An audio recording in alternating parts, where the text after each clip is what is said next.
Hi, all. Kinsey Schofield here with Dr. Tessa Dunlop, and we are going to discuss.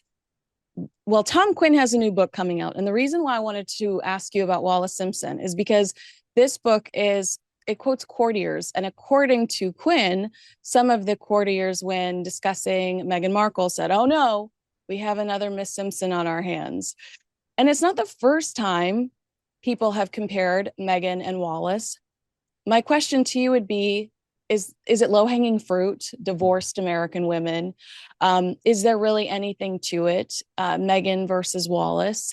And is Wallis, do you think that Wallis is remembered accurately? Do we talk about her accurately?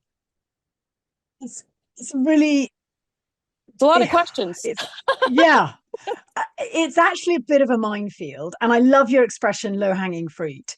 The outsider, the foreigner, the divorcee, the woman is always low hanging fruit, Kinsey. When all those four intersect, my goodness, the fruit is the ripest it's ever been. It's just ready to drop onto the ground into the mouth of the serpent. So, yeah, sure. I think there's really easy comparisons to make.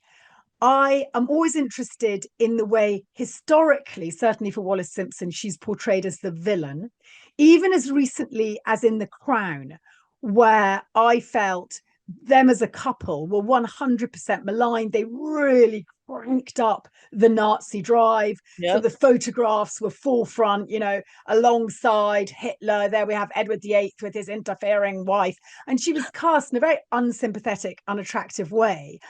And of course, the reason for that is Peter Morgan, as we're moving forward in the Crown's narrative to the modern day, to depictions of the contemporary and very much living royal family, Morgan wants to withdraw those guns off that particular lawn. And so why not fire them at the dead, maligned Duke and Duchess of Windsor? So again, a case of low hanging fruit. Do I think she was a Nazi? No, I don't. Do I think she was ambitious? Yes, she was. Do I think that her very relative, rather poor, but within the old school moneyed American world she was born into, her relative poverty mattered to her? Yes, it did. Did that mean she was something of a gold and diamond digger? Yes, she was. Does that mean she was a bad person? No, I don't think it does mean that. So if we then flip to Meghan, is she ambitious? Yes, she is. Is she something of a gold digger? Well, we wouldn't term it as that today. She's out there grafting right now as we speak at the Invictus Games, looking absolutely on point in upscaled beige. Incidentally, I do think their immaculate respective fashion vibes have Yeah. an echo one to the other. I mean, I don't know what you think about Wallis Simpson's style, but I think she was one of the great sartorial icons of the 20th century. But because she's a baddie, we never frame her as that. Yeah, first of all, her stuff comes up constantly in auction, and I would love to own something of hers because it is always beautiful. It's all, a lot of luxury items. The jewelry is just exquisite. Of course, I'll never be able to even touch that. But she had really good style. And do you think that You that know what her was, best piece was, Kinsey? Can I tell you the best dress yeah, she ever wore? It was a Schiaparelli dress, but on it, it was for her engagement, and the photographs were taken by Cecil Beaton for Vogue before their highly controversial 1937 wedding, after they'd been evicted from the royal family and he'd renounced the crown. She's wearing this exquisite white dress on which, down the front, beneath her nether regions, pointing upwards, is a Salvador Dali painted lobster. Tell me there isn't a better way of acquiring a voice through clothes and through sartorial messaging than a lobster hovering around your vagina painted by Salvador Dali. It's an in your face, up yours to the royal family on the other side of the channel, who incidentally did not attend their wedding, pointedly were absent, removed her HRH title or never gave it to her, and stole Cecil Beaton as their royal photographer. ooh, wow. Yeah, so I would say yes, but I wondered, did that all come naturally to her, or Was it encouraged by Edward because he wanted her to feel like the queen that he wished she had been? Or was that similar to Diana, the way that she was able to express herself since her world had changed so dramatically and she couldn't sit down and have a normal conversation with somebody about the truth of what was going on behind the scenes? Without a shadow of a doubt, Edward was myopically, slavishly obsessed with her. To be clear, and I think again there's a parallel here between Harry and Edward and Meghan and Wallis.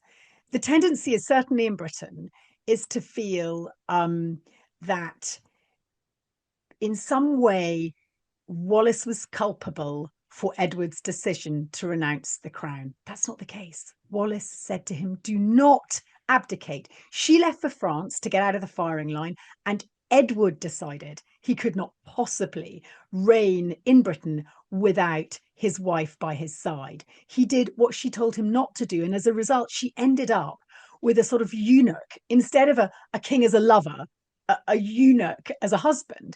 We don't even know if Wallis wanted that. In fact, we do know she didn't want that. She was stuck with it.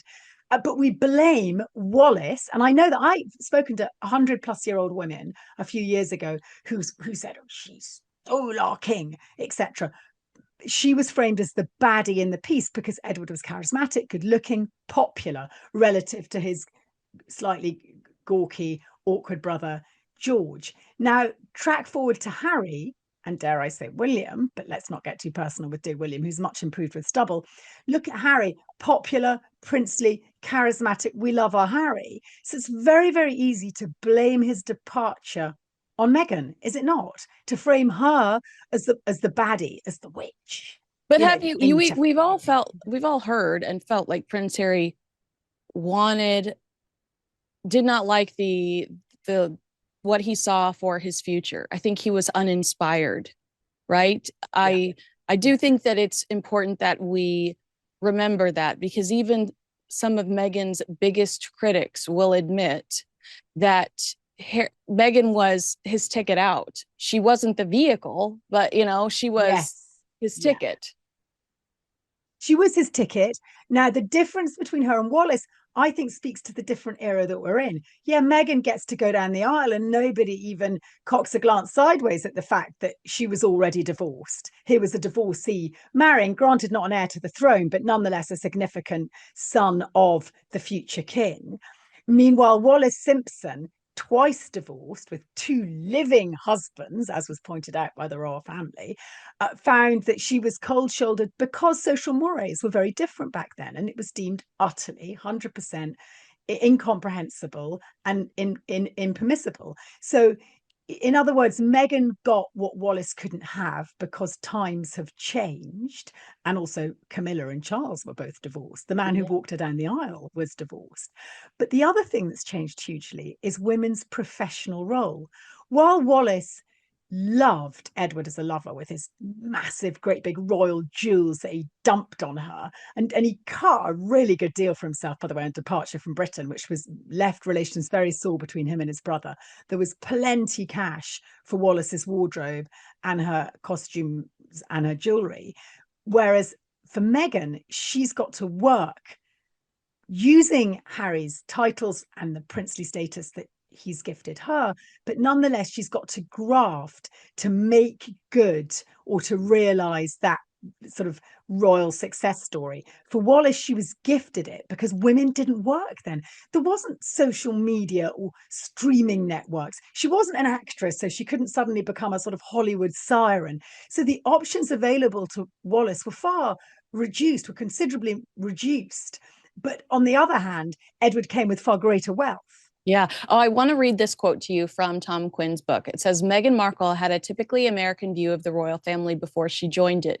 For her, life was all about castles, glittering balls, and limitless wealth and ease. As one royal staff member put it, she expected a billionaire and she got a millionaire. So do you think that what we saw?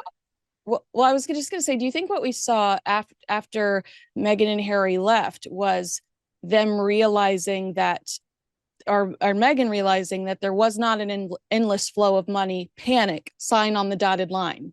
Or was it thought out? I don't know. I mean, it didn't seem. I don't. Do you know? I don't know if it wasn't that Harry was insufficiently wealthy. I'm sure he was quite wealthy enough. He inherited a large chunk from his late great grandmother, And his the Queen mother. Yeah. Mother, and also from Diana.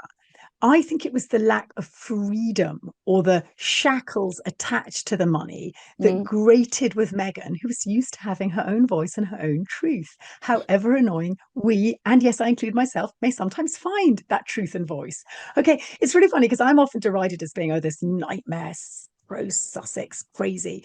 And in fact, there's a lot about Meghan that I don't find reprehensible, but I do find a bit excruciating because I'm British and I don't really do that kind of hug me true. You do with me. You do with me, but maybe you're just meeting me where I'm at. Maybe, but you know that I think it can appear a little bit insincere sometimes as a grinchy Brit, I'm going to say that, and all the kind of really that on point wardrobe stuff, which by the way, Wallis had a more heavily decorated, heavily jeweled style, but nonetheless, it was absolutely thought through down to the very last button and bead, as is Meghan's. Now, we might find that a bit unedifying. Certainly, it's not very British, but it's where Meghan's at. It's her, and I don't feel that she felt able to be her when she wasn't even allowed to wear a free frock or bang on about some cause that she really believed in, unless it was totally devoid of any kind of political angle. So it's that I think it's her own naivety at marrying into the machine and expecting the machine to bend to her, when in fact the machine has never bent, not in 1,000 years, or very reluctantly. But at the same time, that can lead to cynicism, can't it? Because you could say, oh, well, she just married knowing it wasn't going to work. And then, you know, by complaining a lot, dragging her husband famously out of it, Mexit, she was going to have enough steam and notoriety to be able to go forward and develop several platforms, which is precisely what she's done. You talked about the royal family not bending. Here is a testimonial, probably not the right word to use, but here's a description of Meghan from one of the former staff members. It says, one of Meghan's former staff recalled the awkwardness and hilarity of early meetings with the new Duchess at Kensington Palace. It was extraordinary because she was so confident that you could see she wanted to run the meeting rather than learn about the royal family through the meeting. I think this was typical of what happened throughout her time at Kensington Palace and then Windsor. She was a great believer in grabbing the bull by the horns, except the royal family is not really a bull. So did Wallis really take a back seat? When you hear that description, that's not something I can ever imagine Wallis doing. And if she did take a back seat, is it because her heart was not in it? Well, the interesting thing about Wallis is that she was never in the royal family. It was Yeah. very clear that Wallis could not be part of the official package. That woman was excluded. So, in order to marry that woman, they had to decamp to France. She had to shed all ambition to have a royal title, which really chafed for the Duke of Windsor, that his wife was never HRH. That really, really hurt him. And she therefore operated as the Duchess of a husband who'd given up his throne. So she was, in many ways, without an official role. She never had a role. And I think she vicariously felt hurt on her husband's behalf. She thought it was outrageous the way that they excluded him. After the Second World War, he was never given another formal job. He was derided. He was seen as unreliable. Certainly during World War II, he was more than inconvenient and was hugely, at best, politically naive. So that left Wallis really with a non-role. The only thing she could do really was wear nice frocks and write, in the end, a very anodyne autobiography, which somebody once referred to as the sort of ideal facelift, something that made her look like a sort of frozen flower. But this was a sort of life, I think it was a sort of like being in purgatory. they within their own home, everyone had to use titles, everyone had to be very decorous. All the flummery that Edward had said he hated, he never actually managed to give up outside the royal family. And there again, you have echoes of Harry and Meghan. Mm-hmm. Because it's ironic, isn't it, that Harry felt trapped inside the royal family, but still they are the Duke and Duchess of Sussex. And by all accounts, his Montecito mansion has 13 fireplaces. That requires a large staff, incidentally, the maintenance of 13 fireplaces. By the way, why do you need fireplaces in California? I don't know. Can you explain that one I to have me? a I just fake don't I get have it. a fake one, but it's just because I like watching Pride and Prejudice and turning my mine on and feeling like I'm there with them. I so you mentioned Wallace's book. Is it The Heart Has Its Reasons? Is that what you're referencing? Yes, So that is right. Yeah. another person, another author, Sally Bedell Smith, said watching Meghan's trailer for With Love, Meghan reminded her of Wallace's The Heart Has Its Reasons. What is the what if we were to translate that? Do you think that Sally Bedell Smith is saying they're both using these objects, these projects, as a way to try to change the narrative, to try to control the story, to try to control how people or what people think about them? Or am I reading too much into that? The first thing is they were both designed to make money, because although I said Edward left the royal family and cut himself a good deal, that pair were massive spendthrifts and they never had enough money because, as established at the beginning, yes, Wallis Simpson was hugely acquisitive. She liked nice things. I think Meghan probably does too. I'm not going to hold that against either of them, okay? But they like nice things. So one writes an autobiography to make money, and the other one streams a series on Netflix. Now, the autobiography is sort of its time. It's very stylized. It's not that indiscreet, to be honest. It positions Wallis as this sort of vulnerable flower in some respects, and also like the facelift, it embellishes all positive features of the woman who never was the queen. And I think what we'll see, we've not yet, so we've only seen a trailer of Meghan's Californian version of domestic bliss. There is a bit of channeling the 1950s housewife, which incidentally the Duchess of Windsor was, and this book comes out at about that time. It does feel somewhat dated, but in a period of deep insecurity, I think there is an appetite for hunkering down, controlling what is available to us within our domestic sphere. We see it a lot with Gen Z and all their sort of facial massages and obsession with skincare products. I think we see it with the slightly older millennial generation in terms of, how to set a table or how to do a mantelpiece or how to control that which is within potentially our control. Because out there in Trump land, in Putin land, in climate change crisis land, it's bonkers. It's Yeah, it, I will. it's I was it's thinking something more like existential. I was thinking more like Blake Lively. Ever since this Blake, I don't know if you're familiar with this, but ever since this Blake Lively, Justin Baldoni case has blown up in the media, I think that there's no way for us to control our own images anymore. It's gone. It's absolutely gone. Right. The days of you paying a Hollywood publicist $10,000 a month to make sure that everybody knows you're the new it girl, you're the sweet girl, all the boys want to date you, you're the next big thing.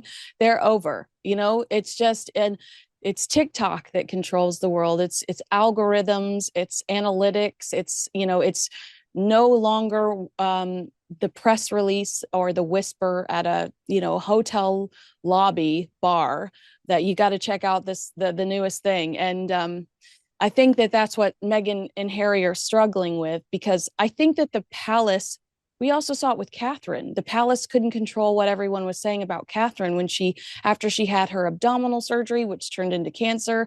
And I think Meghan, having spent, you know, 30 years in Hollywood, she has very old ideas of how to control her image. And she's trying to catch up right now. That's why we're seeing her on Instagram and seeing her trying to create content on streaming, because she's just trying to catch up. But I do think we saw very old maneuvers previously. It's interesting. I potentially you're right. I think the level of the trolling took both of them by surprise, Harry and Meghan, and they clearly have a vulnerability when it comes to reading too much of that stuff, because it's the road to nowhere. As Yeah. we know, Helena Handcart But I also think that the comparison with Kate isn't, I'm not going to go with that, Kinsey, because while, yeah, you're right, the genie was out the bottle, everything possible was imagined and said about Kate this time last year when she suddenly disappeared from public view.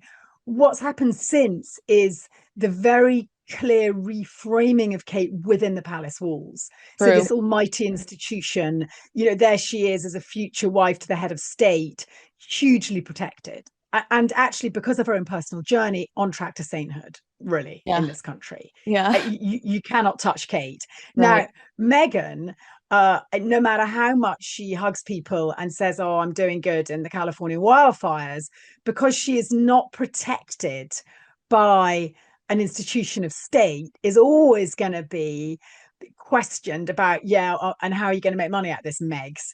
But precisely because she's not bankrolled. So there is a question mark over where is the money coming from, a valid question mark that undercuts any attempt on her part to do good, which is kind of weirdly unfair because even chief execs of charities get paid triple figure salaries. So Yeah. there's something kind of, I think they're damned if they do, damned if they don't. And it's because they're trying to do this service thing outside the royal family, whereas only the royal family get away with that. It's bonkers that the royal family do get away with that. Some of the richest people in Britain, they go around and we go, oh, they work so hard, when they glad hand and they acknowledge little bits of charity work here, there, and everywhere. But we swallow it hook, line, and sinker because we need to believe there is something greater and better than us. And I don't know if you saw at the weekend, this massive interview done, two of the parents who lost their daughters at the horrific Stockport stabbings. Yeah. And they wanted to reframe the narrative around that, because at the court hearing, which saw Axel Radikabani, imprisoned, there was these graphic details about what had happened to their little lovely daughters, and they wanted to tell the story of their wonderful daughters. But in among that storytelling, they absolutely placed central to their narrative the importance of that visit from the Princess of Wales.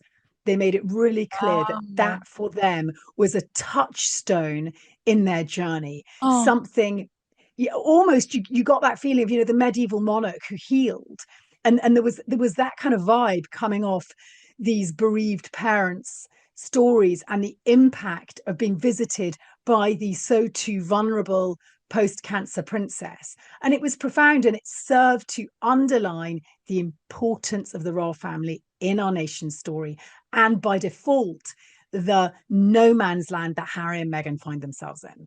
Wow, you are so right. I had not thought of it that way.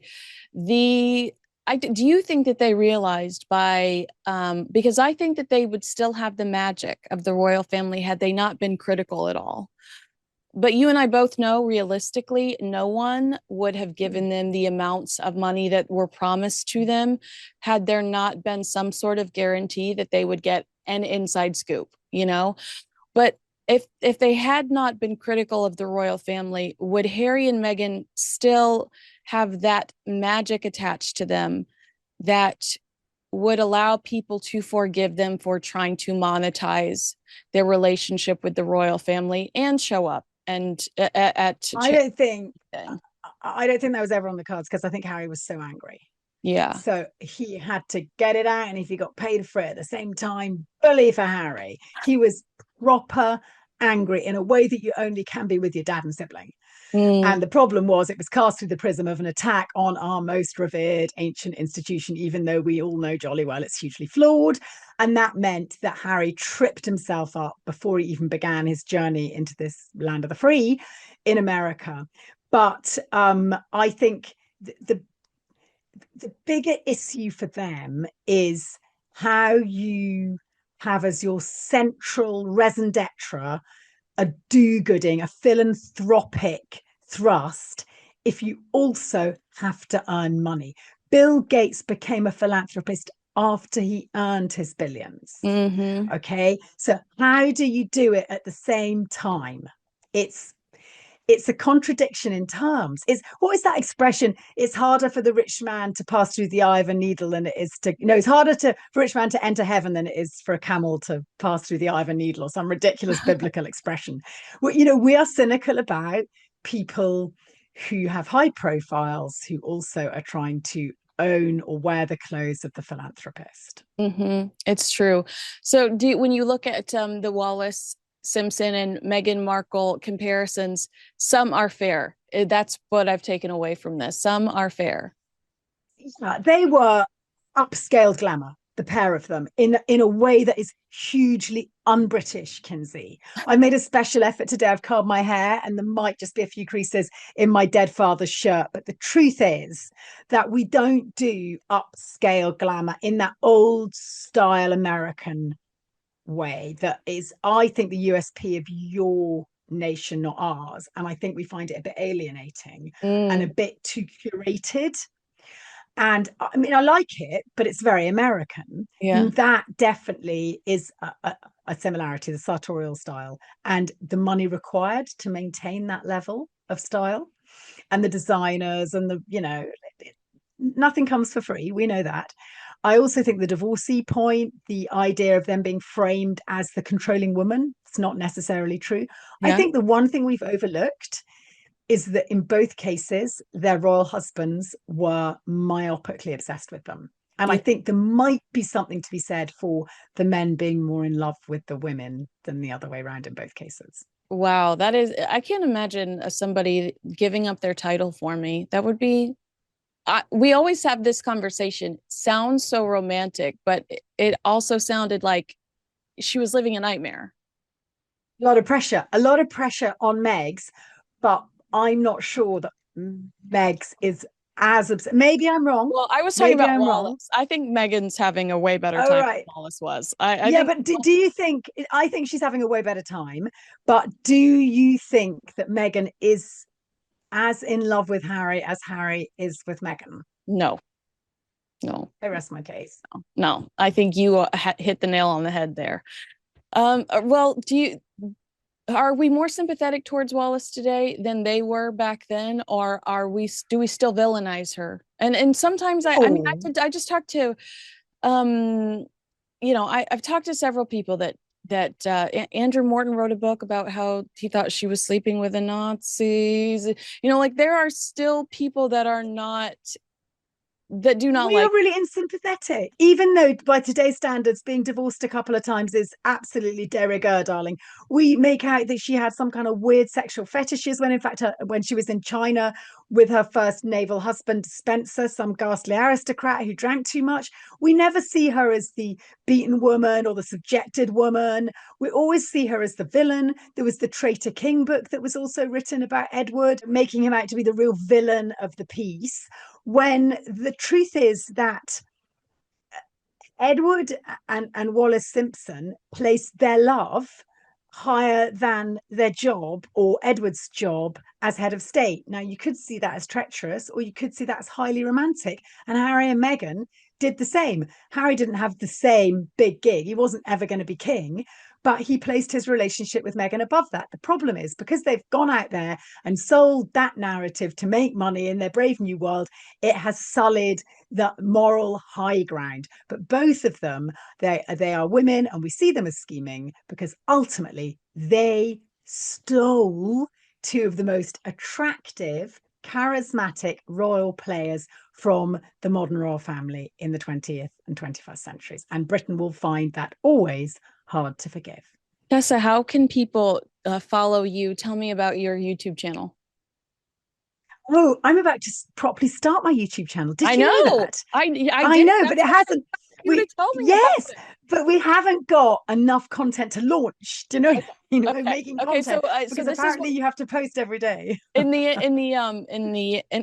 TV industry we call this a deep tease. So if you would like to follow Tessa on YouTube, it's a coming. Just wait. I'll have you come back when it's ready to when you're ready to promote it. Thank you so much for talking to me today. I do think that this is an interesting conversation because there's no way it's going to go away. Meghan versus Wallis, and yes, their style is immediately is the first thing I thought of. So I'm glad that you brought that up.